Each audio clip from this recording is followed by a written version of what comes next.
সাইডগুলোর proportional ratio থেকে তারপরে আমরা কি পাই ফাইনাল সলিড স্টেট সিন্টারিং রুটে সলিড স্টেট সিনথেসিস রুটে আমরা এই রকম সিরামিক গুলা পাইজোইলেকট্রিক সিরামিক গুলাকে আমরা ফেব্রিকেশন করতে পারি। এবং শুধু এই পাইজোইলেকট্রিসিটি ফেনোমেনা শুধু সিরামিক্স এর মধ্যে থাকে তাই না, বরং এটা পলিমারের মধ্যেও থাকে এবং সেটারও একটা एग्जांपल এখানে আমরা দেখতে পাচ্ছি পলিভিনাইলিডিন ফ্লোরাইড। এছাড়াও আরো lots of other types of polymers আছে যাদের মধ্যে আমরা পাইজোইলেকট্রিক বিহেভিয়ার পাই। এটা আমরা এর আগের ক্লাসে দেখেছি পাইজোইলেকট্রিসিটি থেকে, এটা আমরা দেখেছি। তো এখন লাস্ট অ্যাপ্লিকেশনটাকে আমরা আরেকটু ব্রডলি এখানে স্টাডি করতেছি। হোয়াট ইজ পাইজোইলেকট্রিসিটি ইউজড ফর, এই পাইজোইলেকট্রিক প্রপার্টিটাকে আমরা কোথায় কোথায় ইউজ করতে পারি। তো ফার্স্ট एग्जांपल এখানে দেওয়া আছে ট্রান্সডিউসার। ট্রান্সডিউসার কি? ট্রান্সডিউসার একটা ইলেকট্রনিক ডিভাইস যেটা সাধারণত ইউজুয়ালি বা বেসিক্যালি এটা ওয়ান ফর্ম অফ এনার্জিকে কনভার্ট করে to other form of energy. One type of এনার্জিকে other type of one form of এনার্জিকে আদার ফর্ম অফ এনার্জিতে কনভার্সন করে যে ইলেকট্রনিক ডিভাইস সেটাকে আমরা বলি ট্রান্সডিউসার। তো ট্রান্সডিউসারের মধ্যে আমরা এইভাবে ইউজ করি। ট্রান্সডিউসারের মধ্যে যদি আমি পাইজোইলেকট্রিক ম্যাটেরিয়াল ইউজ করি, তো পাইজোইলেকট্রিক ম্যাটেরিয়ালস এর মধ্যে ট্রান্সডিউসারের দ্বারা যদি আমি মেকানিক্যাল ফোর্স অ্যাপ্লাই করি, এরকম কোন ট্রান্সডিউসার থাকে যার মধ্যে ইনপুট হলো মেকানিক্যাল ফোর্স, তাহলে আউটপুট হিসেবে লাইট আসবে, সাউন্ড লাইট আসবে, এরকম কোন ইলেকট্রিক ফিল্ড আউটপুট হিসেবে আসবে। অথবা যদি আমি এর মধ্যে কোন ইলেকট্রিক ফিল্ড অ্যাপ্লাই করি, তাহলে mechanical pressure, stress, strain, expansion, reduction বা ভলিউমেট্রিক এক্সপানশন, রিডাকশন, এটা এখান থেকে এটা জেনারেট করতে পারে। তো সুতরাং এটা হলো ট্রান্সডিউসার ইউজ করি। তারপরে ট্রান্সডিউসারের আরেকটা form ultrasonic testing. Ultrasonic testing মানে সাউন্ড ভাইব্রেশন ইজ ইউজুয়ালি যেটা অডিবল, হিউম্যান অডিবল হলো 20 হার্টজ থেকে 20,000 হার্টজ, 20 হার্টজ থেকে 20,000 হার্টজ পর্যন্ত হলো মানুষের শ্রাব্যতার সীমা। তো আল্ট্রাসনিক সাউন্ড কোনটা? আল্ট্রাসাউন্ড হলো এর উপরের যে সাউন্ড, যেটা হলো 20,000 মেগাহার্টজের উপরে যে পরিধি, সেটা হলো আল্ট্রাসনিক সাউন্ড। এই আল্ট্রাসনিক সাউন্ডকে আমরা কিভাবে জেনারেট করি? আল্ট্রাসনিক সাউন্ডটা আমরা কিভাবে জেনারেট করি? সাধারণত যদি আমি ইলেকট্রিক ফিল্ড অ্যাপ্লাই করি, তো এটা থেকে আমার পাইজোইলেকট্রিক ম্যাটেরিয়ালটার মাঝখানে কি হবে? স্ট্রেস স্ট্রেন হবে, এর মধ্যে একটা ভাইব্রেশন হবে, শেকিং হবে। সেই ভাইব্রেশন থেকে আমি একটা সাউন্ড পাবো, সেই সাউন্ডটা হলো আল্ট্রাসনিক লেভেলের সাউন্ড। সেই সাউন্ড আল্ট্রাসনিক সাউন্ডের lots of various types of use আছে, যেরকম এটার দ্বারা কোনো মেটেরিয়ালকে স্ক্যানিং করা যায়, অর্থাৎ নন ডিস্ট্রাকটিভ টেস্টিং আমরা নাম শুনেছি। নন ডিস্ট্রাকটিভ টেস্টিং অর্থাৎ টেস্টিং ইকুইপমেন্টের কোনো ডিস্ট্রাকশন ছাড়াই ওইটাকে আমরা টেস্ট করতে পারি, এটার মাইক্রোস্ট্রাকচার স্টাডি করতে পারি, এটার ইন্টারনাল স্ট্রাকচার স্টাডি করতে পারি, এর মধ্যে কোনো ডিফেক্ট আছে কোনো সেইগুলো স্টাডি করতে পারি। এই রকম টেস্টিং কে আমরা বলি নন ডিস্ট্রাকটিভ টেস্টিং। তো আমাদের এই আল্ট্রাসাউন্ড নন ডিস্ট্রাকটিভ টেস্টিং এর একটা very popular method using ultrasound use করে আমরা নন ডিস্ট্রাকটিভ টেস্টিং করতে পারি কোনো ম্যাটেরিয়ালের মধ্যে। এটা সিরামিক ম্যাটেরিয়াল হোক, মেটালিক ম্যাটেরিয়াল হোক, অ্যালয় ম্যাটেরিয়াল হোক, এই সমস্ত ম্যাটেরিয়ালগুলো স্টাডি আমরা করতে পারি। তোমরা যদি ইন্টারনেট সার্চ করো, তো সেখানে যদি এটা দিয়ে সার্চ দাও যে ultrasonic use of ultrasonic as a non-destructive testing equipment বা ultrasonic in non-destructive testing of materials, use of ultrasonic in non-destructive testing of materials, এরকম lots of literature already আছে।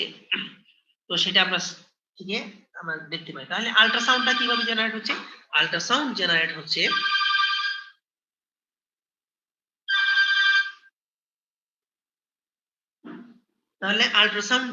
হচ্ছে one kind of piezoelectric property থেকেই আমরা পাচ্ছি। কারণ piezoelectric ম্যাটেরিয়ালটা আমরা electric field apply করছি পাইজোইলেকট্রিক ম্যাটেরিয়ালে, সেই পাইজোইলেকট্রিক ম্যাটেরিয়াল থেকে আমরা মেকানিক্যাল ফোর্স পাচ্ছি, সেই মেকানিক্যাল ভাইব্রেশন পাচ্ছি, সেই রেপিড মেকানিক্যাল ভাইব্রেশনটারই আউটপুট হলো আল্ট্রাসাউন্ড। সেই আল্ট্রাসাউন্ডকে আমরা ইউজ করতেছি for testing, non destructive testing. আমাদের মাঝে মাইক্রোফোনের যে আমাদের সাউন্ড ওয়েভ, সেই সাউন্ড ওয়েভকে আমরা মাইক্রোফোনে কনভার্ট করি কিভাবে? সাউন্ড এনার্জিকে অ্যাকচুয়ালি ইলেকট্রিক্যাল সিগন্যালে কনভার্ট হয়, এটাকে অ্যামপ্লিফাই করা হয়, ইলেকট্রিক্যাল সিগন্যালটাকে অ্যামপ্লিফাই করে ফাইনালি আমরা মাইক্রোফোনের দ্বারা কাজ দিই। তো এরকম ইউজ আছে ক্লক বা ওয়াচের মধ্যে, ইলেকট্রনিক ওয়াচে ইউজ আছে, মোটর গিয়ার, বিভিন্ন জায়গার মধ্যে আমরা পাইজোইলেক্ট্রিক মেটেরিয়ালকে ইউজ করতে পারি। Piezoelectricity is also used much more crudely in spark lighters for gas stoves. Gas stove is spark lighter and barbecues. Press a lighter switch and you will hear a clicking sound and see spark appears.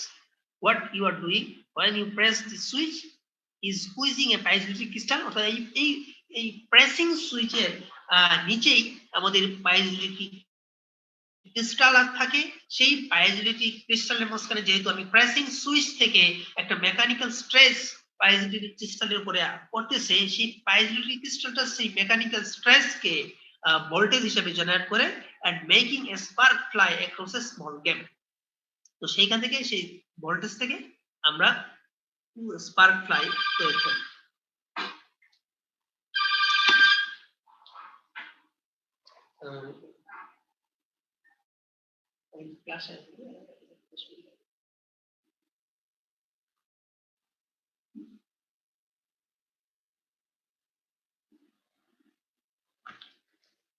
তো এই তো মোটামুটি আজকে আমাদের class. আমি আশা করি যে তোমরা কঠিন কিছু কনসেপ্ট আমরা পড়ছি বা ডিসকাস করছি এরকম না। আশা করি যে বিষয়গুলো শেয়ার করছি তোমাদের সাথে এগুলা সবারই বুঝতে পারার কথা আর কি। এবং এখান থেকে যে বিষয়গুলা কোনো কমপ্লেক্স কিছু নাই।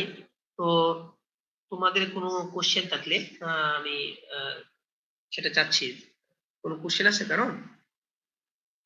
হ্যাঁ স্যার, পাইজোইলেকট্রিক ম্যাটেরিয়ালের ডাইইলেকট্রিক কেমনে ফর্ম করে স্যার? ওই স্লাইডটা একটু আরেকবার বললে ভালো। কোনটা?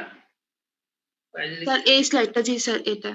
ও এটা আমি যেটা বলছিলাম সেটা হলো যে দেখো, এটা একটা ম্যাটেরিয়ালের crystal lattice structure. Crystal lattice স্ট্রাকচারটা তোমরা নিশ্চয়ই ফার্স্ট ইয়ারের সেকেন্ড সেমিস্টারে নিশ্চয়ই পড়ার কথা। এই ক্রিস্টাল ল্যাটিস স্ট্রাকচারটা উপরেটা হলো কিউবিক স্ট্রাকচার আর নিচেটা হলো টেট্রাগোনাল স্ট্রাকচার। তো কিউবিক স্ট্রাকচার এবং টেট্রাগোনাল স্ট্রাকচারের মধ্যে বেশি কোনো ডিফারেন্স নাই। বাকি একটু ডিফারেন্স যেটা, সেটা হলো কিউবিক স্ট্রাকচার মানে তার প্রত্যেকটা এক্সিস এক্স ওয়াই জেড, প্রত্যেকটা এক্সিস এর ইকুয়াল ভ্যালু। আর টেট্রাগোনাল স্ট্রাকচারের মধ্যে জেড এক্সিসটা slightly greater than x and y.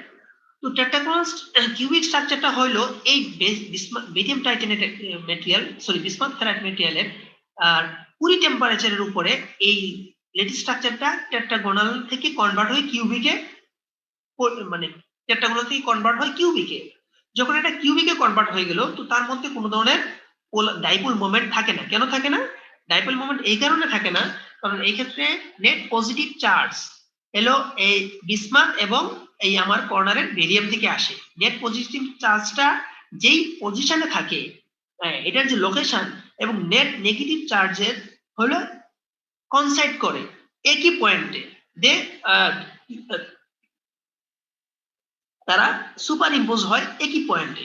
তো একই পয়েন্টে সুপার ইম্পোজ হওয়ার ফলে নেট পজিটিভ নেগেটিভ চার্জগুলো নিউট্রালাইজ হয়, অর্থাৎ তার মধ্যে কোনো ধরনের ডাইপোল মোমেন্টের উপস্থিতি থাকে না। কিন্তু যখনই এই স্ট্রাকচারটা টেট্রাগোনাল থাকে বিলো 20 টেম্পারেচার, অর্থাৎ রুম টেম্পারেচার যখন এটা টেট্রাগোনাল থাকে, তো টেট্রাগোনাল থাকা অবস্থায় তার যে নেট পজিটিভ যে চার্জটা বিসমাথটা এই সেন্টারে না থাকে, এই ক্রিস্টালের সেন্টারে না থাকে, slightly moves up and low, up and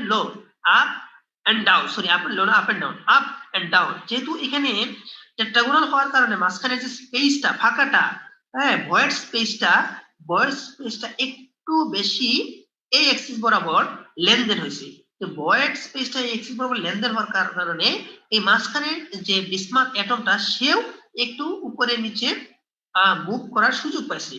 উপরে নিচে যখন সে মুভ করে, যেহেতু এটা কনস্ট্যান্ট স্ট্যান্ড স্টিল না একটা পয়েন্টে, বরং সে একটু মুভিং এ আছে, সুতরাং মুভিং এ থাকার কারণে এই নেট পজিটিভ চার্জটা সে এই সেন্টারে থাকলে জিরো হইতো, তো উপরে থাকার কারণে নেট পজিটিভ চার্জের পরিমাণ slight amount of net positive charge এইখানে থাকে। তো slide amount of net positive charge এখানে থাকার ফলশ্রুতিতে slide amount of negative charge এইখানে জেনারেট হয়। আর যখন এই অ্যাটমটা নিচে চলে আসে তখন উপরে নেগেটিভ চার্জের উপস্থিতি থাকে, নিচে পজিটিভ চার্জের উপস্থিতি থাকে। তো এইভাবে এই স্ট্রাকচার থেকেই একটা স্পন্টেনিয়াস ডাইপোল মোমেন্ট জেনারেট হয়।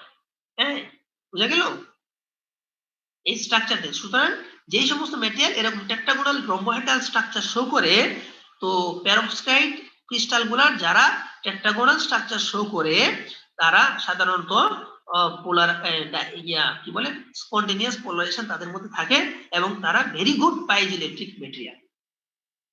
হ্যাঁ, বুঝতে পারলা? হ্যালো, জি স্যার। আচ্ছা ঠিক আছে। এই তো মোটামুটি তোমাদের একটু ড্রপ বক্সে কুইক তোমাদের ইয়াটা আমি স্লাইডটা দেওয়া দেবো সিআরের কাছে, চ্যাট বক্সে কুইক তোমাদের রোল নাম্বারটা একটু ড্রপ করে দাও।